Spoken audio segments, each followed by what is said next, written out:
What a headshot! What a head!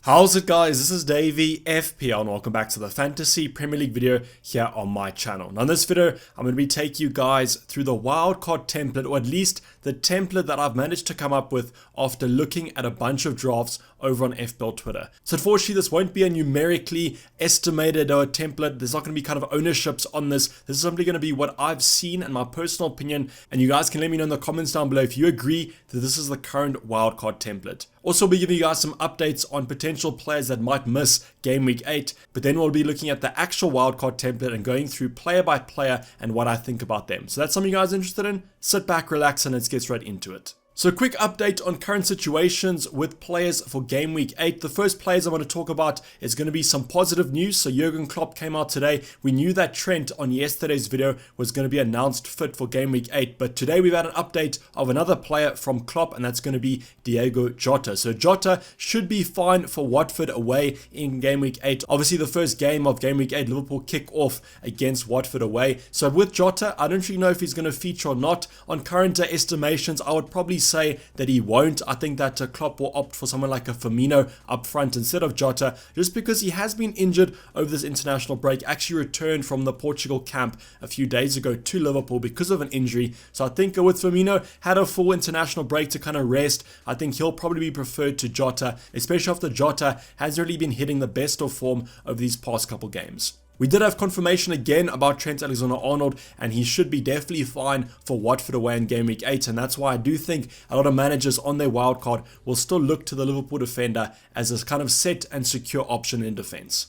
We also have a little bit more of a confirmation about the Brazilian players and also the South American players featuring on Friday in the early hours of the morning. As we did know previously in the week, we did know that their game was happening in the early hours of Friday morning, and therefore Saturday afternoon kickoff, evening kickoff might be a little bit unpredictable, as they'll probably only be entering into the UK on the late hours of Friday, early morning of Saturday. So the player that we kind of didn't know much about was going to be Rafinha. Now we don't really have an update on him. I think we'll have to wait for that Bielsa press conference on Thursday or Friday. But I think right now we have to assume that Rafinha will miss Game Week 8. And I don't think Bielsa is the type of manager to necessarily have to force Rafinha to play the game against Southampton away. That does include other options though. If you guys do own an Alisson, an Edison, a Fabinho, players like this, there are also some other nations that do play from the South American point of view. I think there might be also some Central American teams, but I think Raul Jimenez and Mexico feature on the Thursday, so you should be fine for the game on, I think they play Sunday. We haven't really had many updates from other players. I currently have seen that Bamford might also miss Game Week 8, but all these things are going to be kind of analysed in the press conferences, and hopefully we'll be getting some closure on some options like a Rudiger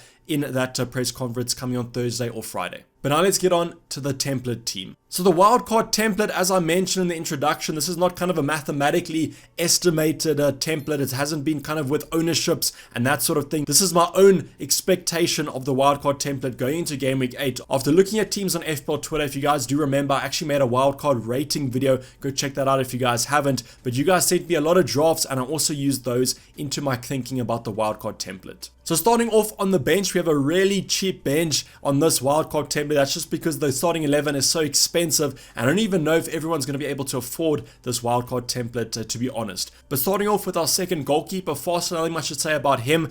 Kind of still playing for Watford. Don't know how much that's going to continue for after Bachmann has come back from this injury that kept him out after the last couple games. But I think that Foster's a great option at 4.0 million, and he also might rise in price. So if you guys haven't bought him in, I would maybe consider bringing him in on your wildcards. The three next players though are as cheap as it gets, but they still do feature, and that's the most important thing about your bench on a wildcard, is that there's enough cheap options actually at this time of the season, and these players actually feature for their teams, that you guys should definitely be having a couple of options that play on your bench. So the two defenders that the template has made use of are going to be Livramento and then also Shane Duffy from Brighton. So Livramento, Duffy, no kind of expectations there. If they have to play, they can still get you some FPL points, but as I said, they're simply here because they're cheap, and at least they do still play. Livramento, I don't think he'll be rotated anytime soon. Seems to have kind of locked down that fullback position in that Southampton starting 11. But with Shane Duffy, there has been a little bit of concern there with the Webster coming back from injury. A lot of Brighton fans have been kind of debating about whether Duffy will start or not when all the Brighton defenders are back to full fitness. But I guess at 4.2, 4.3 million, you don't really have too much of a concern there. And I reckon that Duffy, at least for the medium term, should still feature for Brighton, considering how well they are playing at the current moment. I don't think that Potter is going to want to switch things up anytime soon. As I said, they are playing quite well, so I don't really want to change anything if it's going good. The last player on the bench, I would probably have liked to make a little bit of an upgrade, but honestly, this budget was really kind of strained on the starting 11. So we do have Brownhill at 4.4 as our midfielder or budget midfielder of choice. I would have preferred maybe a Douglas Luiz if you guys managed to catch the price rise earlier on last week. He actually is now 4.6 million, but he's an almost better option than Brownhill currently because Brownhill does have the suspension tightrope that he's currently is on after picking up 4 yellow cards. And if memory serves me right, I think that 5 yellow cards is the threshold. And if he does pick up 5, he'll be suspended for 1 game. But as I said in a previous draft, Brownhill will probably be rooted to 3rd on your bench most game weeks, so don't you have to worry about him getting suspended, to be honest. But there are other options at 4.5, 4.6 million. Already mentioned Douglas Luiz. There's this new player from Norwich, Aaron's, kind of a silver fox that's looking quite strong, is on set pieces, which adds to his assisting threat, whereas Brownhill, although he has some attacking threat, might not be the most attacking output from his point of view. But now going on to the starting 11, and as I mentioned with the bench, kind of all the funds have been placed in the starting 11, so it does look relatively strong. Kind of initial concerns about this starting 11 that I don't want to kind of talk about. The first one is going to be Mbeumo in the midfield department. So obviously you guys can play a Duffy or a Livramento if you're more comfortable with these options. I just simply included Mbeumo because I think for the upcoming game weeks, he's probably going to be on your starting 11 for most of them. So just kind of ignore this selection in terms of Mbeumo. Maybe I probably would have played a Duffy and his replacement just simply because we do have a Chelsea defender. And I think the odds of a Chelsea clean sheet are a little bit higher than maybe a Brentford goal. But other concerns that I do have, if you guys do look in the forward department, we have Hwang up front. Now, is he nailed? I definitely think for the short term that he is, but over the upcoming game weeks might not be as nailed as you are expecting, and I don't think I'm going to rely on Livramento and Duffy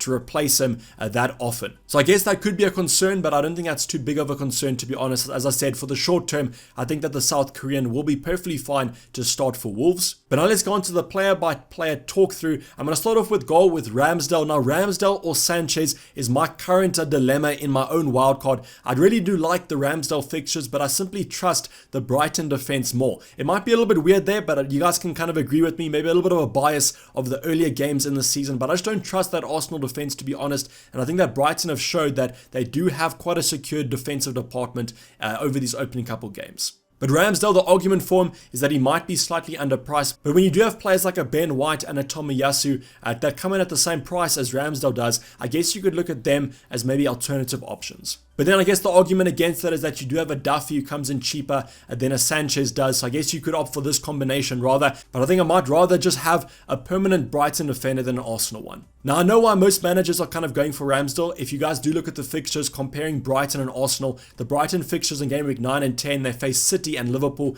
in a combination. So that's not a great fixture to kind of look at. But my argument against that is that I don't like to spend any chances on my goalkeeper. So for the long term, I rather prefer Sanchez than Ramsdale. But perfectly fine if you guys want to go from, as I mentioned, definitely the template pick currently, as most wildcards that I have seen have Ramsdale between the sticks. Now going for the defense, how I would kind of label this defense is conservative. So my recommendation, if you are a conservative manager, I would split the odds here. I wouldn't go for any double ups. I would have Trent, I would have a Chelsea defender, and then I'd also have a Man City defender. Now with Trent, because he is back for that Watford fixture in game week 8, I definitely think it's a strong case to include the Liverpool fullback in your wildcard draft, just because I think in Liverpool against Watford should potentially be a good game for Trent, and that's why I would include him. I definitely think that Trent is worth his value, even though it does come in quite expensive. I think as long as that Liverpool defense does shore up quite a bit, the clean sheet should start flowing in, and therefore his FPL points should absolutely skyrocket. But now going on to the Man City and the Chelsea defenders. Now I would really recommend having at least one Chelsea or one Man City. I don't really mind it if you guys want to go for 2 Chelsea or 2 Man City,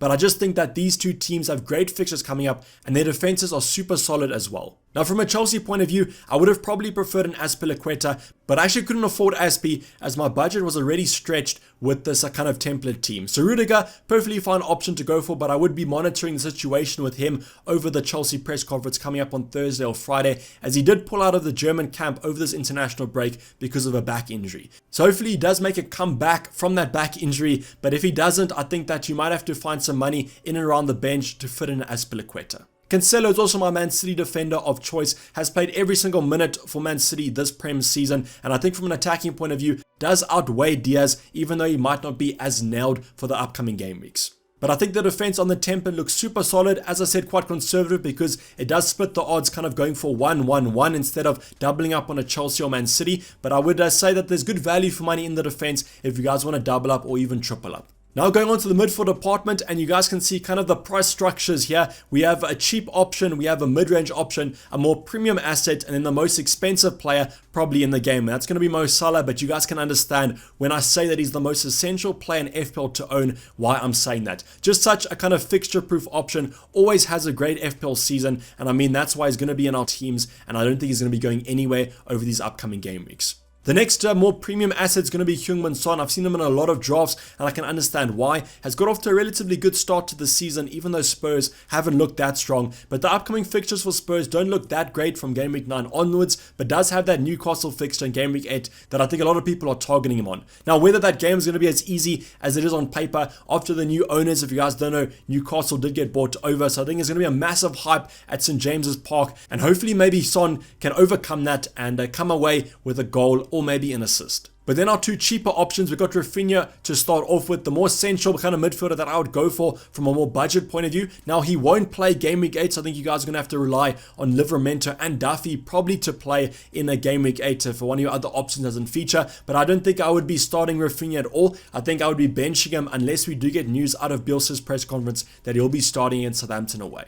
Then our cheap option to go for, Mbeumo. Now I really do like Mbeumo because he's an out of position midfielder playing at that centre forward slot alongside Ivan Toney. Now I do think that Mbeumo outweighs Toney and that's why I have gone for him at 5.5. Just kind of better value, a high ceiling at that 5.5 midfielder slot, and that's why I really do like him. And Brentford's fixtures, I think from Game Week 10 onwards, look simply outstanding, and you might just have to bite the bullet on Game Week 8 and 9's fixtures to get rewarded in Game Week 10 plus. And then finally our forward line. Now this is definitely the most template part of this draft. Antonio, Lukaku and Hwang have been in most of the managers' drafts that I have seen. Antonio, you can perfectly understand why. I do think most managers are a little bit scared of losing him, mainly because of the price rises that he has had and the value that he does store. And I would recommend to you guys, if you guys did watch my team selection yesterday, I actually don't have Antonio in my draft just because West Ham haven't been playing overly great over these past couple games, and I do think that Antonio has some tough fixtures coming up, and that's why I don't really mind losing the value on him, because I think there's other options that are cheaper than him that have a high ceiling over these upcoming game weeks.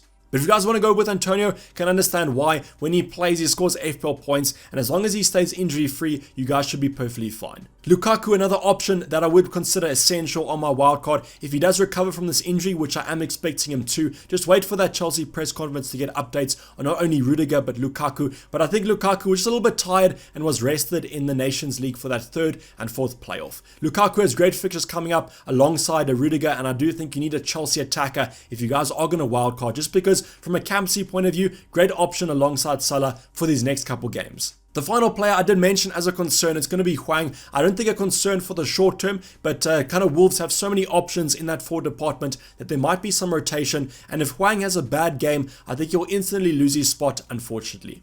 But let me know in the comments down below what you think of this template draft. Do you think there's another template forming? Do you think there's been some changes to the template over these next couple of days? If maybe a Rudiger's announced unfit or maybe a Lukaku is announced unfit. I mean, that's going to be quite interesting to see if some managers will migrate back to CL7 after his hat-trick in the midweek fixture. But if you guys don't want to talk about the template, just post your wildcard drafts or whatever concerns you have down below. I always do try to get to your guys' comments. But that's basically wrap up the video, guys. Hopefully you did enjoy it. Please don't forget to like if you did, and subscribe if you have not subscribed yet. I'll be seeing you guys for some more videos coming up throughout the week, so make sure those bell notifications are turned on. Otherwise, I'll see you guys in the deadline stream coming up on Saturday morning, evening, afternoon, wherever you guys are around the world. I'm going to be signing off. It's been Dayvy FPL, and I'm out. Cheers. Bye.